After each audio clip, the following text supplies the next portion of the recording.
I just asked if you could hear me in the back. There's always one in the audience. Okay, listen. First of all, let me explain to you before I do anything that I do not represent the state of Colorado or the Office of National Drug Control Policy. I want to make sure that we get that out, and I want to thank you all for inviting me. My buddy Robert from Meridian put a lot of pressure on me saying that I better be good. I was going to come here and kind of part my hair in the middle and wear a bow tie and bring out a whole bunch of notes and just to mess with them, but I decided not to do that. I will say this, though, it's an honor to be back here in Idaho, that I kind of have a love-hate relationship with Idaho. And the hate part of it goes like this. I was camping in Coeur d'Alene, Idaho.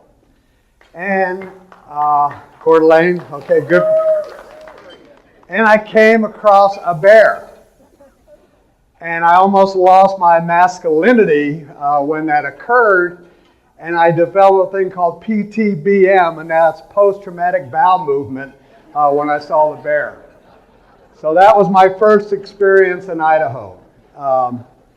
Then I spent 5 years in Fresno, California, running the office for the Attorney General in California, and became a Fresno State Bulldog fan. My daughter graduated from Fresno State.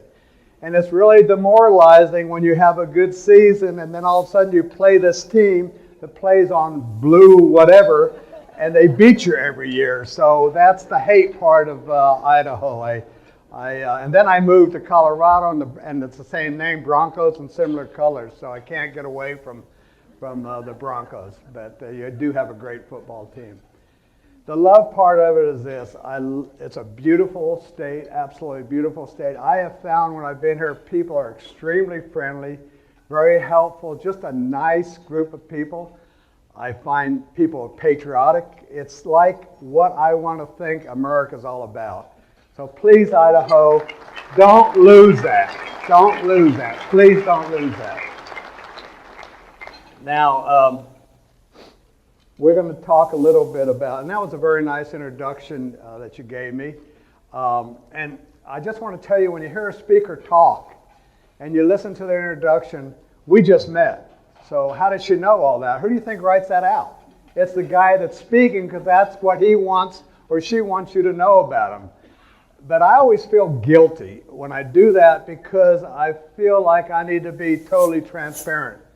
So I am going to give you the opportunity to know what the real Tom Gorman is all about. First of all, I want to say that I would be proud to say that I'm from the state of Idaho. I would be proud to say that.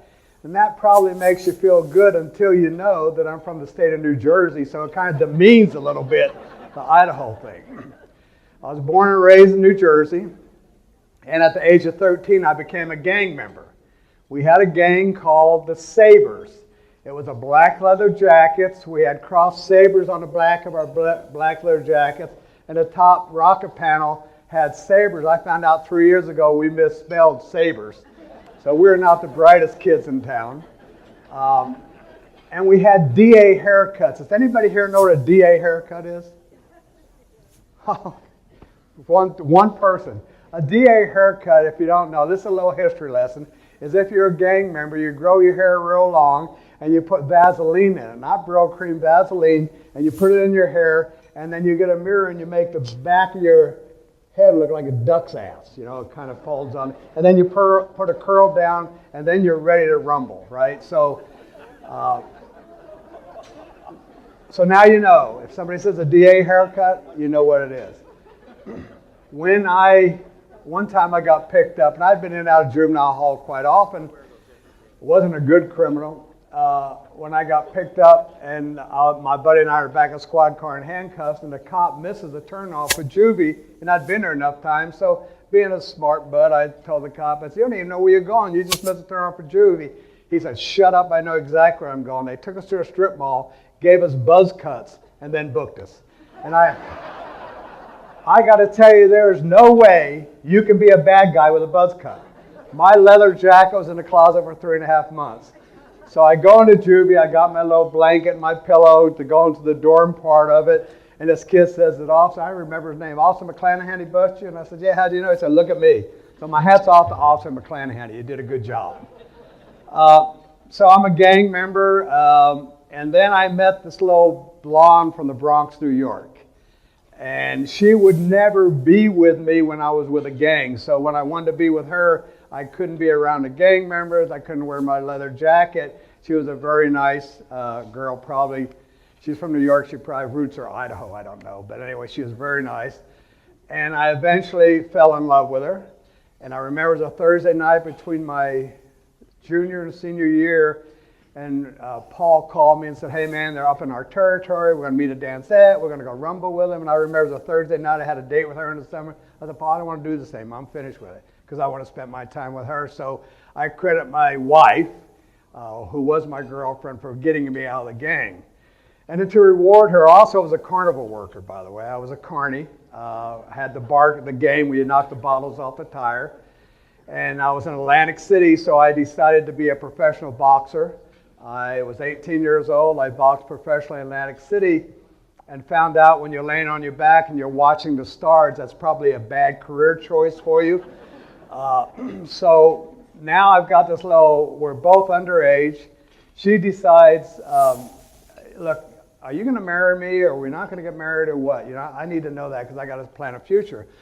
I said, sure, I'm married, but we're too young. So I took this little sweetheart from the Bronx, New York, to Juarez, Mexico. We go to Juarez at 11 o'clock at night. We're in the judge's living room, and Jose, the taxi driver, was her maid of honor, my best man, and we got married.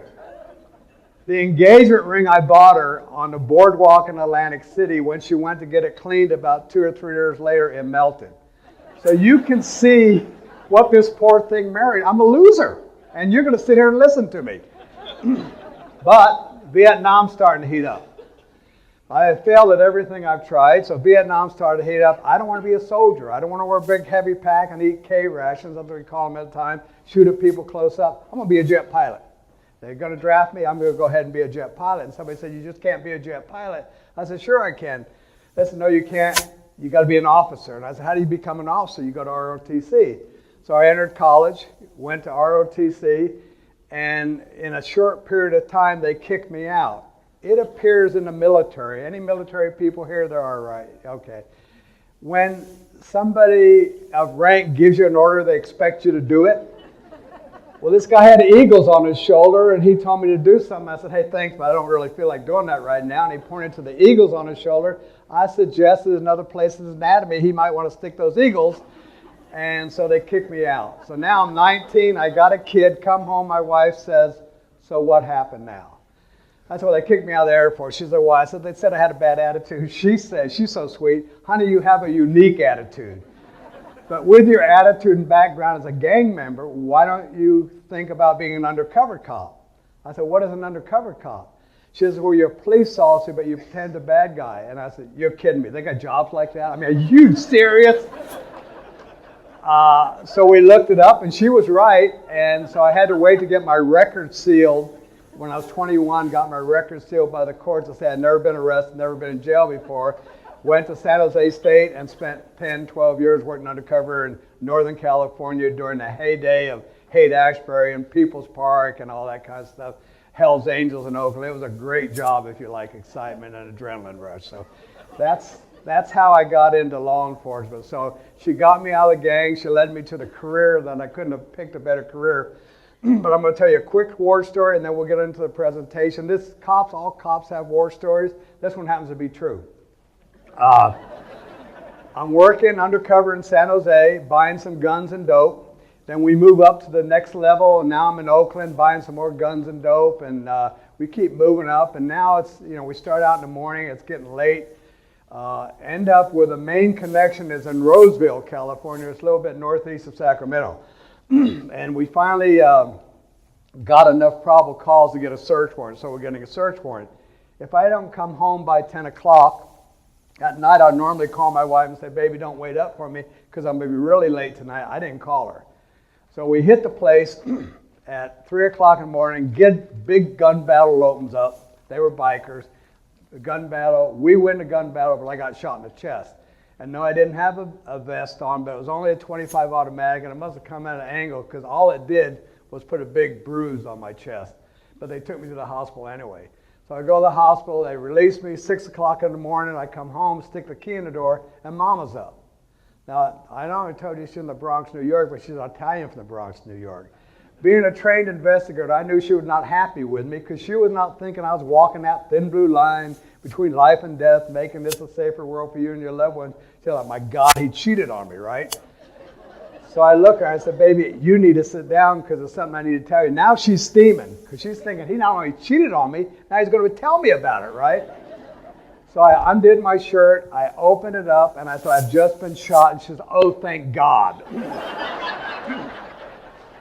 So men, if you have an opportunity of being shot like I was, or cheat on your wife, take being shot. I've been married 56 years. It works a lot better for your marriage.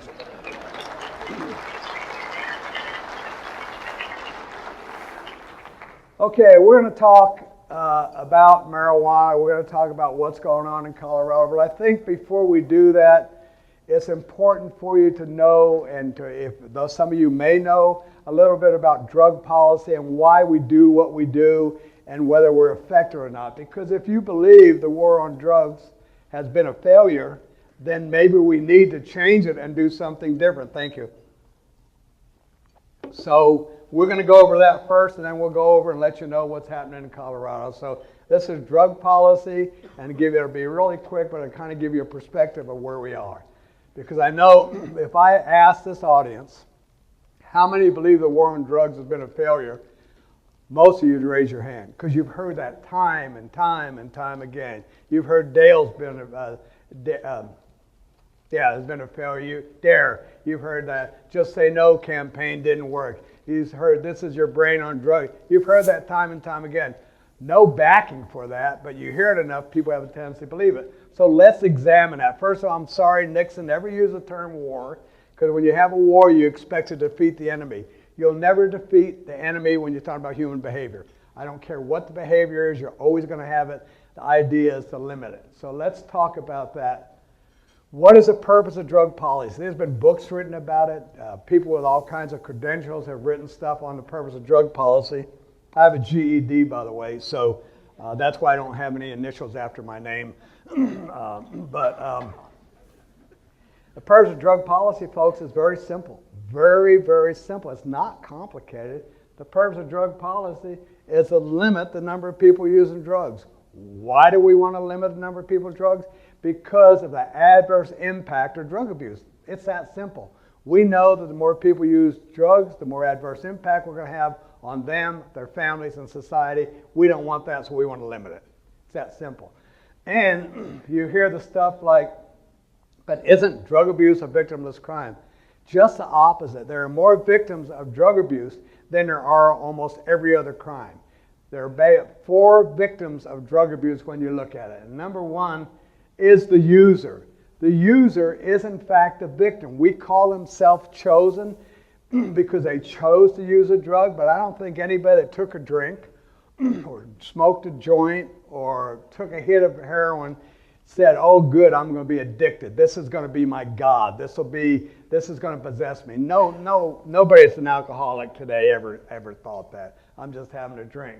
So they are victims, and I will ask you, how many in this audience know individuals that you've seen get involved in drug abuse and seen them go downhill, lack of motivation, drop out? Raise your hand. Look at that. Look at that. All of you individually, you're not even in a drug field, know people, and you've seen the adverse impact on that individual. And sometimes it's easy to get angry at them, but man, unless you're there, it just takes hold of you. They know what it does to them. They go to rehab, they get out. Why would you ever go back? You know what it's doing. It's that they just can't sometimes help themselves. Then the family. The families are, not only are families generally the person that introduces people to drugs, family and friends, but it destroys family. You got divorces, you've got things that go on in a family. And I've met more and more parents whose kids have died from overdose of heroin and opioids.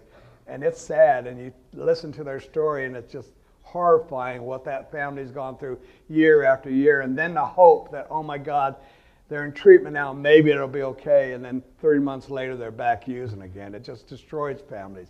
So how many of you know families that have been significantly adverse impacted by somebody in the family using drugs? Look at that. And not only that, look at parenting. I mean, it's not really, drug abuse is not really conducive to good parenting. And I would just tell you one thing for parents who I was a little punk, and do I blame my parents for it? No. The only thing that if they messed up at all, they didn't see the signs. And that's generally what happens. So those parents that have kids involved in drug, if you're one of those, don't beat yourself up over it, because we had two great kids, but they're my kids. I had never thought about searching my daughter's room. I never thought about any of that. They were just great kids. And I was a dope cop, so don't blame yourself. The signs are there, but and then what do you do once you know them? What do you do? So it's very, very difficult, very difficult. And I always empathize with parents who keep blaming themselves for it. My parents had nothing to do with me being a little punk, nothing. I had great parents. They just didn't realize that a DA haircut and cross sabers was not a good sign. Little naive. And then victims of crime, the nexus between crime and drug abuse is indisputable. You cannot dispute that. 48% of people booked in Denver jails tested positive for marijuana. If you look at methamphetamine, I could go on and on and on. You talk about DUIDs, you talk about fatalities. There's no question that there's a nexus between crime, because people do things they normally wouldn't do if they weren't under influence. Some of you remember when you were a kid, you did things that you would not do today, right? I'm seeing everybody shake their hand. Because as a teenager, you're involved in high-risk behavior for some reason. Well, you put a teenager under the influence of drugs, and that high-risk behavior is even magnified. And that's not something you want to do, because they do sometimes stupid things, and we don't want that to happen. And then lastly, if you're not a victim of crime, you're not a family member, you're not using, you're still a victim because you're paying a price for it, and it's a very high price. So drug abuse is a terrible thing for our country, and we need to limit the number of users. So how do you do that? Well, by the way, this is Andrew Zorn. This is an Iraqi veteran. He's also a college graduate. He got involved in marijuana, got addicted to marijuana, in and out of treatment, ended up committing suicide. And normally we think of suicide as being a crime, something that is very selfish, because you don't think about the people around you. His suicide note, and I read it, his mother showed it to me, said I could repeat it. It said, "Marijuana ruined my brain, killed my soul. I need to set my parents free." So here's a kid that knew that I've been in and out of rehab, it's ruined me, and I'm ruining my parents. I need to not do that anymore. I'm going to take my life. Think about if he hadn't been involved in drug abuse. So what are the factors that affect the rate of drug abuse? There's 4 of them. That's the things we've got to think about. Availability, the price. The higher the price, the less people use. The lower the price, the more people use. It's simple economics. It works with everything. Works well with tobacco. So we want to keep the price as high as we can. You see it with OxyContin. OxyContin's very expensive, right? $1 per milligram. So what do? Instead of using Oxy, which is a pharmaceutical, they're now going to heroin because it's cheaper. So price is a big factor, particularly if you're on a fixed income like a lot of teenagers. Next is availability. The more available it is, the more people use. The less available, the less people use. So we want to reduce the availability. Very, very, very important. And search time is part of it. If this table here, we wanted to go out and score a line of Coke, the longer it took us, most of you drop off. My buddy may not, but we talked about her during the 70s. She confessed. No, I'm just kidding. Now I just ruined your reputation. So anyway, this is being taped too. Oh my God. So anyway, but that's what happens. So the longer it takes to use it, the less people use, and it's not as available as everybody makes you think it is. Because it'd be easy being an undercover agent, but it's not that easy. And then the perception of risk, very important. What it does to you physically, what it does for you mentally, and getting in trouble with your parents, with the cops, with the schools. So we want to have a high perception of risk, that if you get involved in this, the perception of risk is high. And lastly, public attitude. Here's where we're really failing. Because the more accepting we are of drug abuse, the greater the drug abuse, the less accepting, the less drug abuse. And think about that. That's with everything. If you stigmatize something, and we're going to look at that a little bit, less people are going to use. Now, I know that the harm reduction people will say, yeah, but then the user may not admit they have a problem. They may not come to treatment. I get that. And I understand why you want to do that. As a cop, I'm more concerned with the general public. I don't want more people being like that. And I know if we stigmatize it, that person may not go to treatment, but I know if we stigmatize it, there'll be less people using. And I'll tell you what, and so we're going to examine those 4 factors.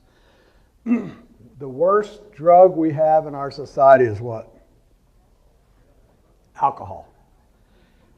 Bar none. There is as many people addicted to alcohol as use all the illegal drugs combined. The impact on society, the people being killed on our highways, the families being destroyed, 2.1 million people in jail on alcohol-related offenses, assaults, on and on and on and on, and you've seen it. Alcohol is absolutely the worst drug we have in our society. If you want to compare the impact of drug abuse compared to alcohol, there's no comparison. So why is that? Alcohol is very cheap, readily available, very little perception of risk. You hear people say cirrhosis liver, but I don't know anybody who had that. And totally public. We joke about it, we laugh about being drunk, etc. So that's why we have such a major alcohol problem in this country, to the point that we almost have as many people addicted to it as use all the illegal drugs. The drug we're having success with is what? Tobacco. Why is that? Because we're using drug policy techniques on tobacco. What we're doing is that we're saying, you know what? The price of tobacco is like $5, $6 a pack. That's $35 a week if you're going to smoke. Very, very expensive. Availability, it's got to be behind the counter. You can't advertise it. You can't smoke here. You've got to measure 50 feet outside a public building. Even Boulder is talking about limiting it on a Pearl Street Mall. I mean, it's just like we have restricted the use. You can't smoke in your rental car. You can't smoke in your hotel room. So they've totally used drug policy techniques against tobacco. Big price, very little availability, can't advertise it, and perception of risk. Even smokers will tell you, yeah, I know it causes gas. There's no doubt. You'd have to have your head in the sand, not say, yeah, I'm willing to take that chance. I know it contributes to heart attack, strokes, and causes lung cancer, but I'm willing to take that chance. So perception of risk is high, and here's a big one, public attitude. It used to be cool to smoke. Remember the Marlboro Man, Joe Campbell? Do you remember that you could be at a nightclub and ladies would be walking around giving you free cigarettes? That if I had a pack of cigarettes in my pocket, I'd automatically offer it to you? All that's gone. And it's not cool to smoke anymore, because if you're in Boise and it's 5 degrees below and you measure 50 feet and you're out there puffing on your cigarette, people walk by, it's like you feel like you're being ostracized, and yeah, you are. So it's not cool to smoke anymore. And what an impact. Our tobacco use has gone down by 50%. So we're using drug policy techniques with tobacco, and we've been very successful. What do we want to do?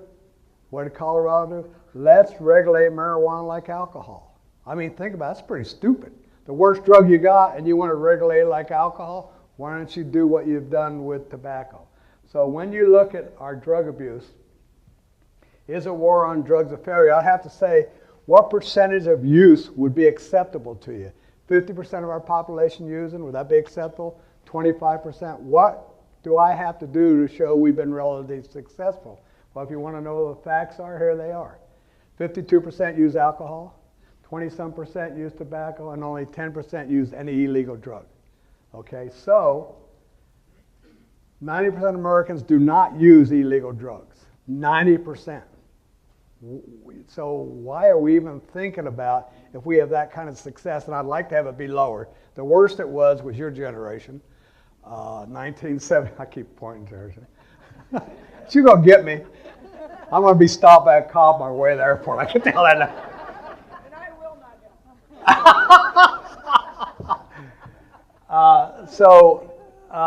get. When you think about that, 90% of Americans don't use illegal drugs. That's pretty good. I'd like to have it less. It was at 7% at one time. During the 79, it was at the highest we ever had. That was 14%, and that was the tail end of the 60s and 70s. And then it went down about 40% to about close to 7, and now it's kind of gone up to 10. But that's what it looks like. That's your legal drugs, that's your illegal drugs, all your illegal drugs. What would we do if we brought our legal drugs down to the level we had illegal drugs? We'd be celebrating this country. We'd say what a major victory that is. We'd be so happy how many families would be intact, how many people would be alive today, how many people wouldn't be in a hospital, how many people wouldn't be we would just be celebrating. What a great victory. And yet, they say the war on drugs has been a failure. Because the option is this. What would our society be like if we had that? There's a Russian back in the 70s, or some kind of diplomat or official, and he made the statement that you don't have to build your nuclear arsenal to defeat the United States. All you have to do is get them to legalize drugs. They'll destroy it from within. And if you think about the adverse impact of drugs, think about if we had the same amount of people using illegal drugs that use our legal drugs. And look at those. These are their words. I didn't make these up. Stone, wasted, blah, blah, blah, right? And they do it. I mean, oh yeah, it's relatively safe. Oh, I got stoned. Boy, we were wasted. What does that have? How does that correspond to the things that we hold dear, particularly people here in Idaho, where we want safe families, we want all the things that we hold dear, good workforce, good education. They don't mix. Being loaded and the things that we value, particularly people here in Idaho, which I just really respect, value. And I would say if I did a poll, most people in Idaho would pick every one of those. They don't mix. And that's why we have drug policy. Okay, now what's happening in Colorado? What time is this? About 20 minutes. 20 minutes, okay. Okay, so I'm going to go through real quick what's happening in Colorado. There gives you an idea of how many medical marijuana stores we have and how many recreational stores in the state of Colorado with about a 5.5 million population. Those are all licensed businesses, licensed retail stores, licensed cultivation sets, and licensed factory that make the gummy bears and Coke and stuff like that, the edibles. That's Colorado. Starbucks, McDonald's, medical marijuana centers, and recreational marijuana shops. That's a lot of marijuana. And that's Denver. Think about that. There are more licensed medical marijuana centers in the city of Denver than there are pharmacies. What does that tell you? What are you thinking? Aha, something's going on. A little fishy here, you know. Now that is our capital. That's 420. That's when they celebrate marijuana. I love this one because there's a kid here that wanted to go to the FBI. FBI hate this poster. That's why I use it. I said, you too can be a recruiting agent for the FBI here. Please, Gorman, take that out. No, I love it. So anyway, and that's after 420. Responsible use. That's what our capital looked like. Advertisement. Who, if you're in the marijuana business, who's your market audience? Young people, right? And when you're in the marijuana business, capitalism, what do you want to do? You want to sell more product, you want to have more customers. So what you want to do is entice people to come in, give them coupons with your ski lift tickets, etc. Advertise it as best you can to get people to come in. And generally, you're targeting the younger people. And by the way, 710, you see at the bottom there, that's a new date. If you turn it upside down, that spells oil. They're celebrating hash oil, which is like 90% THC. That's a new celebration date.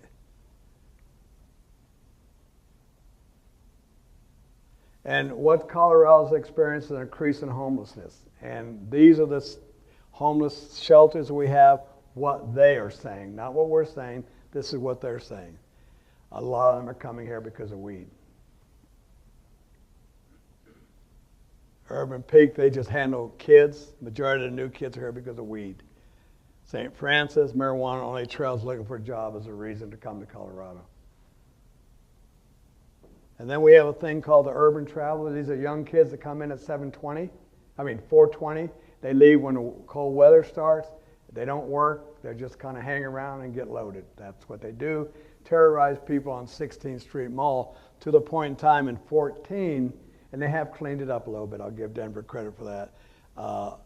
49% of people, event planners, said they never planned an event in Denver because of the reek, because of the homelessness, the smell of marijuana. They said it was disgusting. Denver seemed less safe now that pot's legal, poor area, lots of crime, blah, blah, blah. And then the edibles, very, very dangerous. And those 3 people have died. The young man from Wyoming University never got loaded before he got cookie, terrorized the hotel room with his buddies, and he jumped off the balcony, killed himself. The lady, Christine, was on the phone saying, my husband's acting weird, he had some edibles. And she's on 911 trying to have the cops come out there. While she's on the phone, he comes up and shoots and kills her. 2 kids in the house. And then Luke was with his family in Breckenridge, had some edibles. The family wanted to go out with his buddy to lunch, dinner. Luke didn't want to go. They came back, they found Luke dead, suicide. Okay, so here, and I would just tell you this, when you look at this decision, here's what I would say. Use logic and common sense. And then you have to decide, if we do this, are we willing to accept the consequences of it? Because there's going to be adverse consequences, or the consequences not great enough that it's worth it to do it. Because there's other options other than legalizing drugs. So when you look at this, think of, you don't have to fully legalize drugs, commercialize it in order to whatever problem you're trying to solve. But just use common sense, that's all. So here's the thing. All of you, or most of you, are politicians. You took an oath of office, right? Go back and read your oath of office. What all these legislators have done, quite frankly, and I'm not making it up, the Supreme Court agrees that they have committed felonies because they're aiding and abetting a federal criminal enterprise. Everybody that's engaged in this is a felon, federal felon.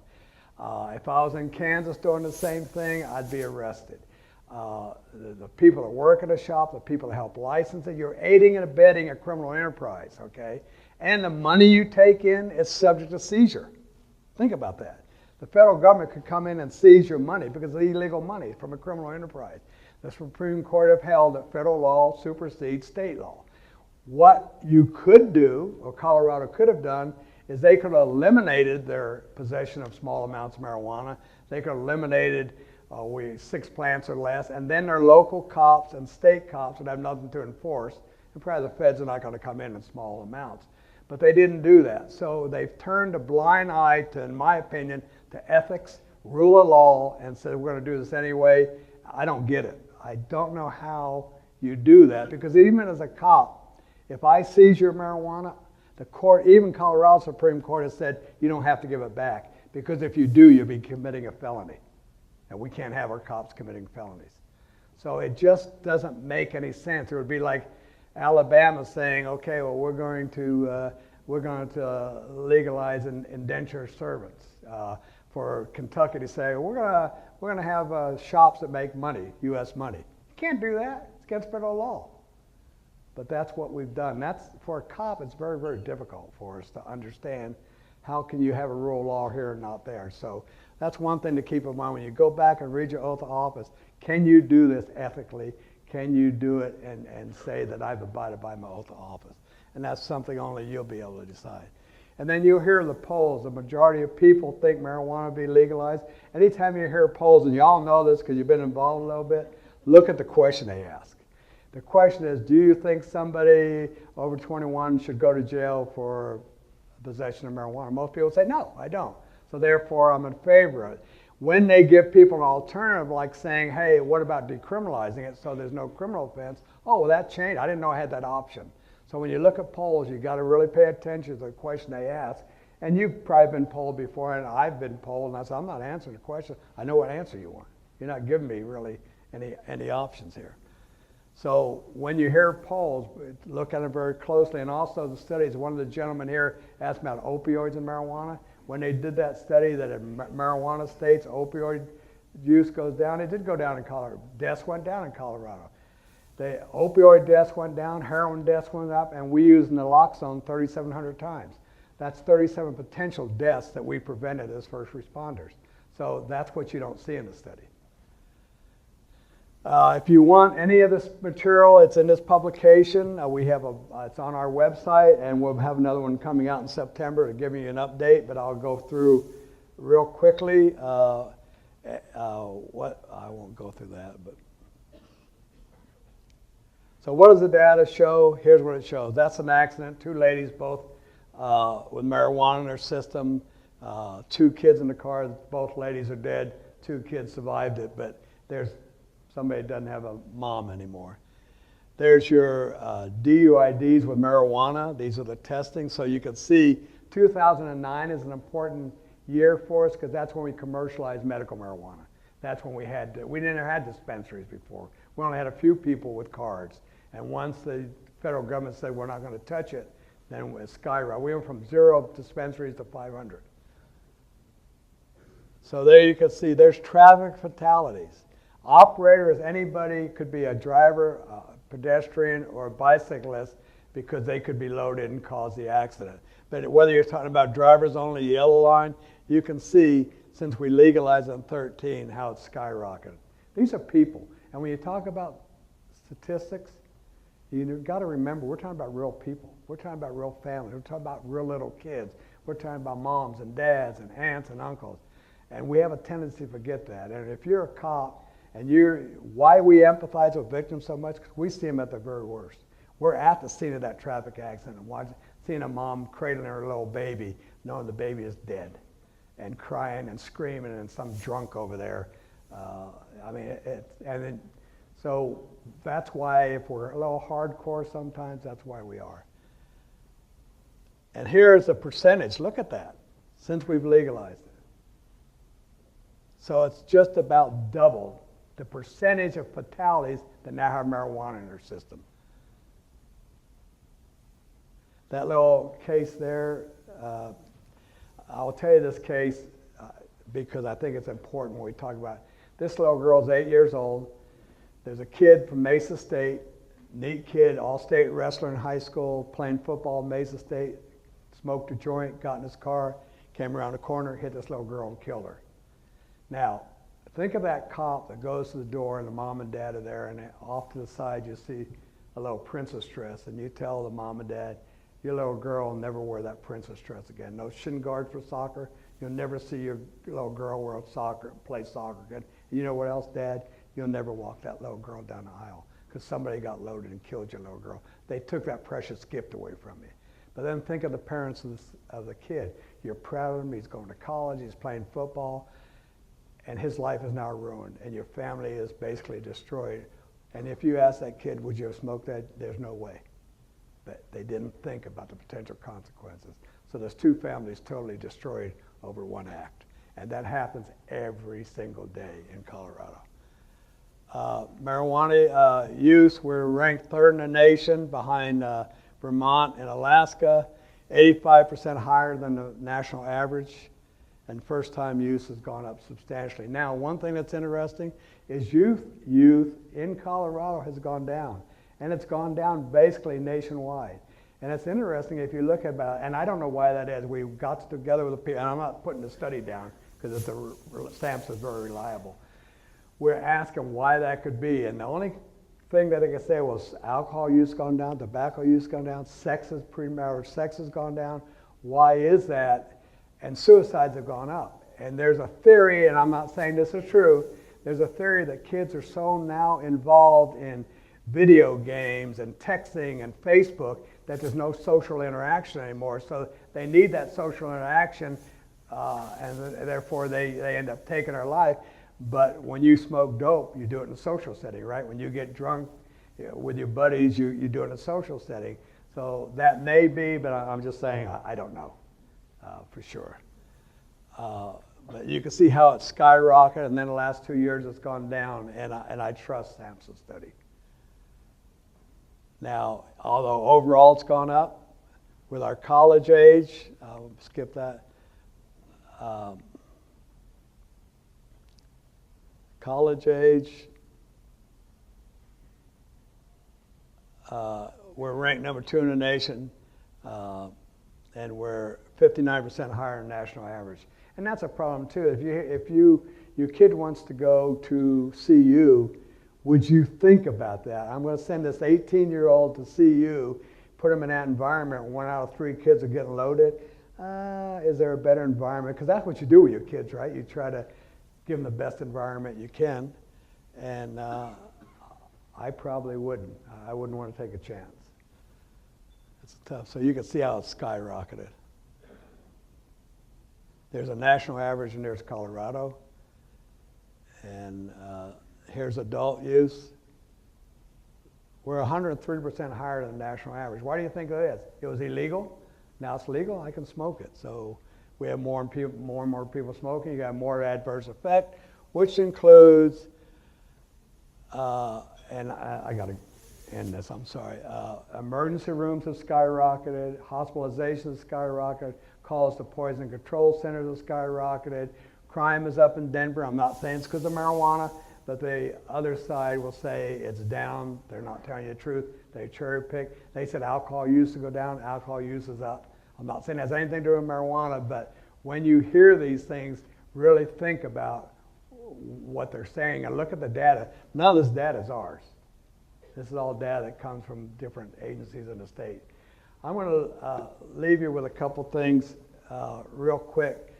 All of you have moms, right? And moms are the greatest things in the world. And I want to leave this to you. I'm an old guy, so I can lecture you about families and stuff like that, because I can get away with a lot of stuff you can't. But here's the deal.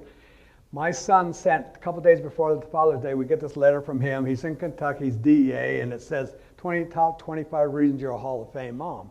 Beautiful things. I mean, and then he said, I remember as a little boy you'd read to me at night. I remember you told me I was special. I remember you took my side against Dad when he wanted to go to the Chinese restaurant. And that was just great. And my wife's crying. He could have given her a diamond ring that I didn't give her, and it would have made no difference. So if you get an opportunity to do that to your mom, I know Mother's Day's passed, but birthdays are coming up. What a great gift you can give your mom. And it was so meaningful to her. I called him and I said, hey, dude, that's real nice. Mother's Day was like a month ago. This is Father's Day.